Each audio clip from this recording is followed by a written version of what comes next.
Alright.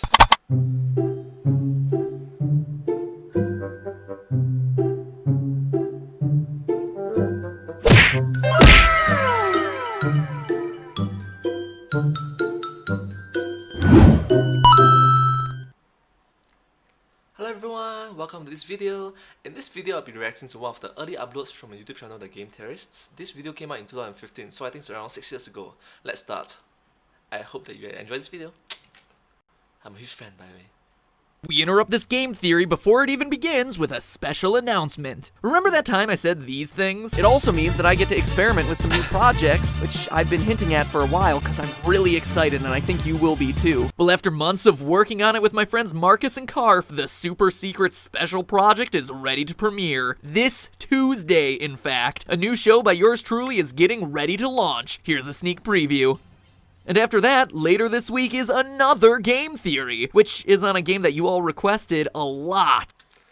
Lawyer, the Game Terrorist, And it's turned out to be one of my all-time favorite episodes. So tune in all this week and get ready to OD on some MatPat. Now, back to your regularly scheduled game theory.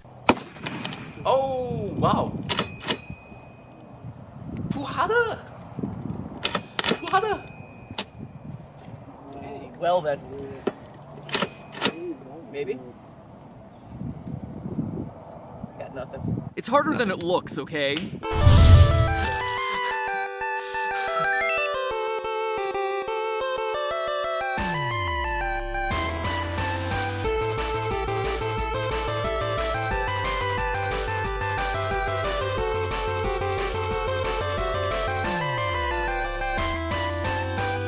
Hello, Internet. Welcome to Game Theory. Hello!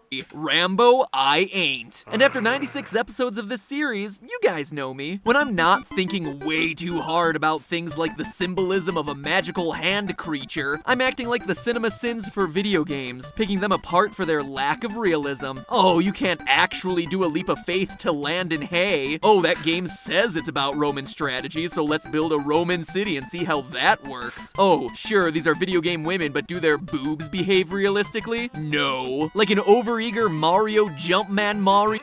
A bit naughty today. Yo, I bring the hammer down on these gaps in realism, not because I want games to be hyper-realistic, far from it, but because it gives me a chance to teach you guys about the real-life equivalents. And meanwhile, we all laugh at the absurdity of video game logic and Lara Croft's rock-hard rack. But when a game company brags about their product's attention to realism, well then, now you've awakened the beast. You're just asking for trouble. And that's exactly what happened with Gaijin Entertainment, the developers of the World War II tank and plane MMO, War Thunder, who not only bragged about their attention to detail, but proceeded to fly me down to Texas, take me to a tank museum, and challenge me to compare the real-life tanks with their virtual counterparts. You have got to admire those cojones. And let me be clear, just because this was their event, I ensured that I was given free reign to say whatever I wanted to. Like a good researcher, I would never agree to something like this if my results were going to be compromised. In fact, it made me want to be even more critical just to keep my integrity intact. So get ready, because the mission of the day is to put these tanks to the test against their real-life counterparts. Now let's roll out! Now in War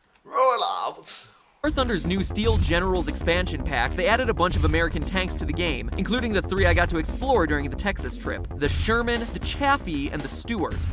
Oh, these 3, quite unique. And the 3 represent a fascinating cross-section of tank technology. Let's take them out one by one. The M3 Stuart is a light tank named after the Civil War general Jeb Stuart. J.E.B. Stuart. A man who must be single-handedly responsible for the name Jeb coming into existence, since no one recognized that they were actually his initials. It's interesting because it's an American tank that joined World War II before America did. Originally, the Stuart was being used by the British until the US showed up and started using them too. But since they were over there so early, the Stuart tank was technically the first American to engage enemies in combat. Now let's look at the tank itself. It's a Get it. The first to engage enemy.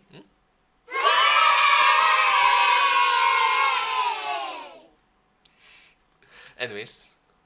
pretty light tank with a small main cannon, size 37mm, which, to give you an idea, is about the diameter of your typical watch face. So big enough that you don't want it traveling towards your head, but small by cannon standards. Add to that a couple of machine guns, and you have yourself a nice little artillery vehicle. But what made A small little artillery, a small little vehicle.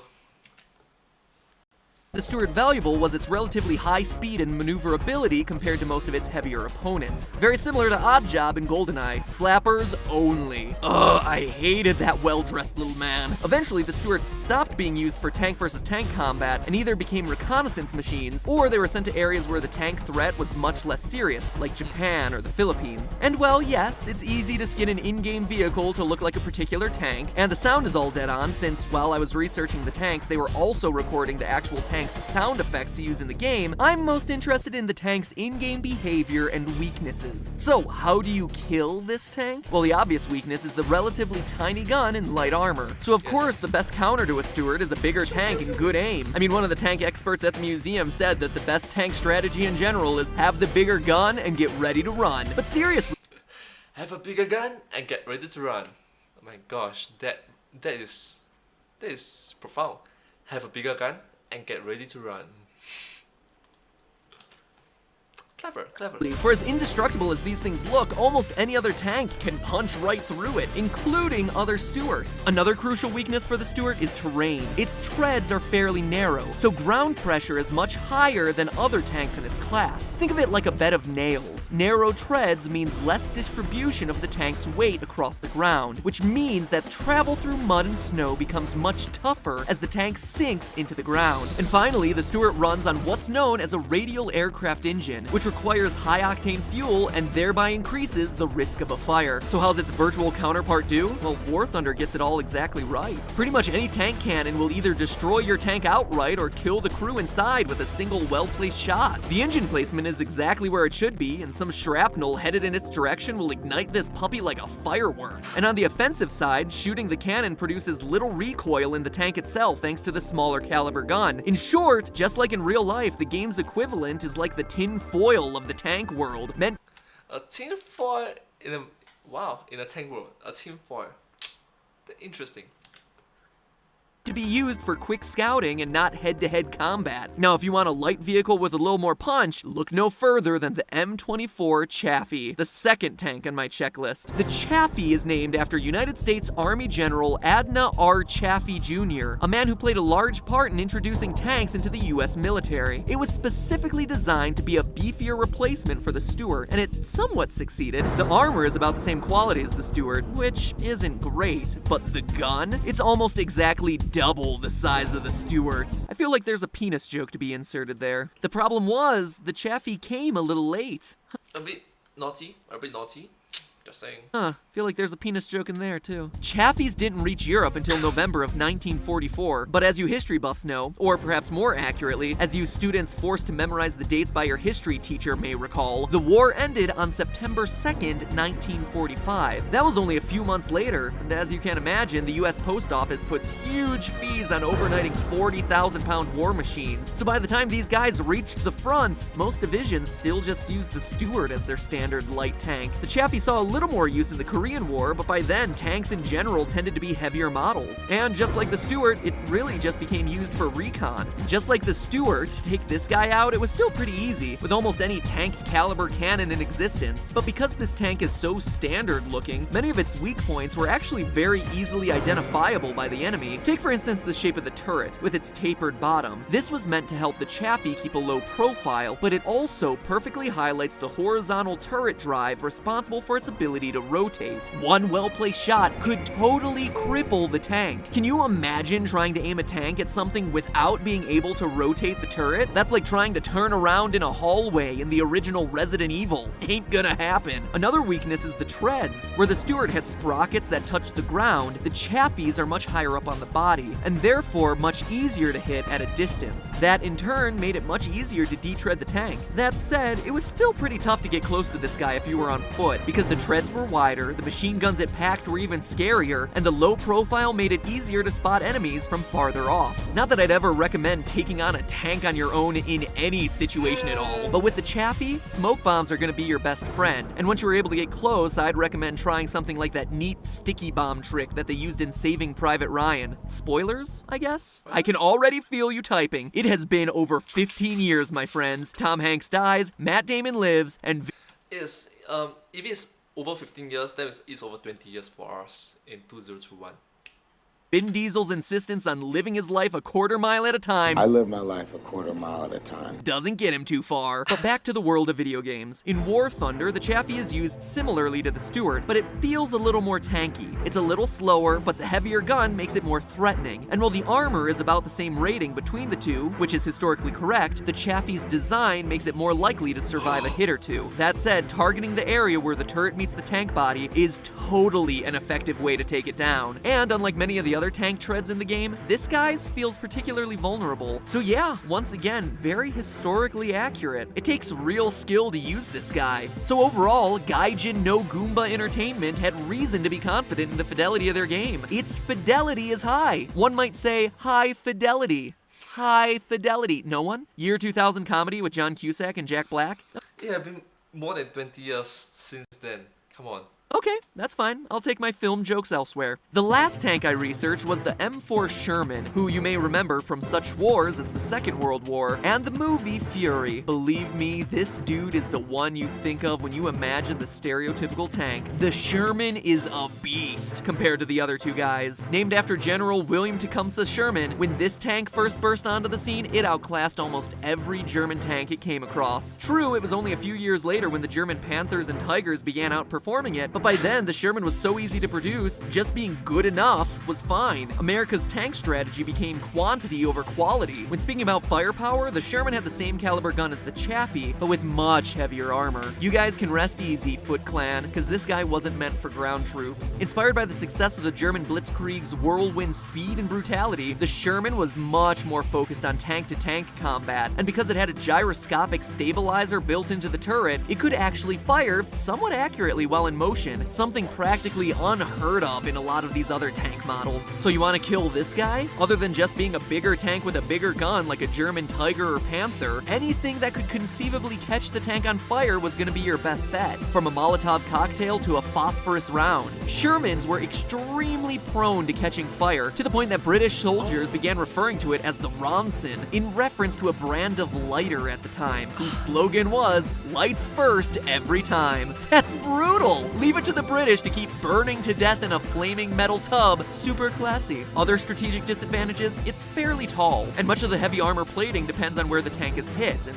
at what angle. In short, if you're playing War Thunder, the Sherman is your basic entry-level medium tank. It's like choosing Mario and Smash Bros. It's heavy enough for a beginner to take a few hits, and powerful enough that a skilled player could take down a slightly more powerful tank with some measure of confidence. And that is really it. You know, my original plan for this video was to point out all the glaring inconsistencies between the tanks in the game and the tanks in real life, but the dev team is so darn dedicated and accurate that I just can't do that. So much of this game is just too accurate, to the point that the game data and the real world data were almost indistinguishable. It really soured my grapes. But oh, loyal theorists, I haven't forsaken thee, because even with all their attention to detail, Gaijin Entertainment did miss one very significant detail when it comes to driving tanks around the battlefield. In fact, they failed to include a tank's biggest weakness of all. The tank's own worst enemy is itself.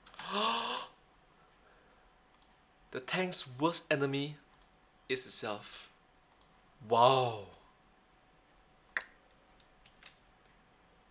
Malfunctions. Malfunctioning tanks were a major problem, especially for the Sherman, with as many as 30 to 50% breaking down on their way to the field, or even worse, while on the front. That's the last thing you need in a heavy artillery battle. And if you stop to think about what I told you earlier about the Shermans, you can start to see why this failure rate was so high. The US strategy was mass producing these things. Of course it's gonna be sloppier and corners are gonna get cut. For all the brilliance of German engineering, it took Germany so long to fix their beautifully designed masterpiece tanks that the US would just build more Shermans and overwhelm them with sheer numbers. And Gaijin Entertainment, in their quest to create a truly realistic tank game experience, failed to include that critical design flaw. Ha ha, I gotcha.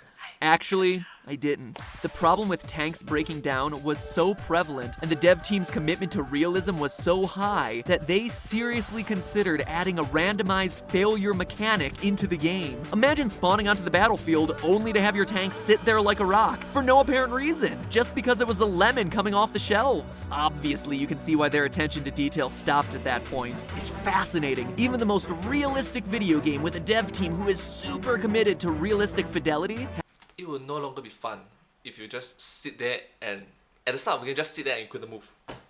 What's the point of playing? Correct? has their limits. In order for a video game to truly stay fun, it seems like there are limits to how much realism you can work in. But hey, that's just a Spider in the bathroom. theory. A game theory. Thanks for watching. Welcome back to the Super Amazing End Card Tournament, Super amazing end card tournament. where I have a few to catch you up on. For our PewDiePie video, an overwhelming number of you get most of your entertainment from either YouTube or online sources. 600% more, in fact, than the TV viewers. So suck on that, cable. And in Lego Batman, surprisingly, most of you voted for Black Hand, the deranged and murderous Black Lantern. That's, cool? Black Lantern. Instead of the Green Lantern, it's a Black Lantern. Wow. And of course PewDiePie, of course. I guess. Kinda more disturbing, actually. This week, we're taking a page out of War Thunder's book. Would you prefer your games super realistic or with a bit more fantasy thrown in? Like, would you prefer the slow, difficult to aim tanks in War Thunder or the totally OP fantasy tanks of pretty much every other game in existence? Click on one to choose and cast your vote. Now, if you'll excuse me, I need to go practice my machine gunning skills. That experience at the top of the video? Yeah, felt like I was getting my man card revoked. I was barely holding on to it to begin with. Oh. For me, right, I think that fantasy is much suited for me. Fantasy, yes. I'm not sure about your idea, but for me, is fantasy is much better. But anyways, thank you so much for watching this video. I hope that you enjoyed this video as well, as much as I do. If you did like this video, please consider to like, share, and subscribe to my channel, and comment down below if you have anything to share with us. Thank you so much. The video that I just reacted to was from the YouTube channel, The Game Terrorists. Their videos is amazing. Do check that out. Thank you so much. And remember, that's just a theory. A game theory. Thanks for watching.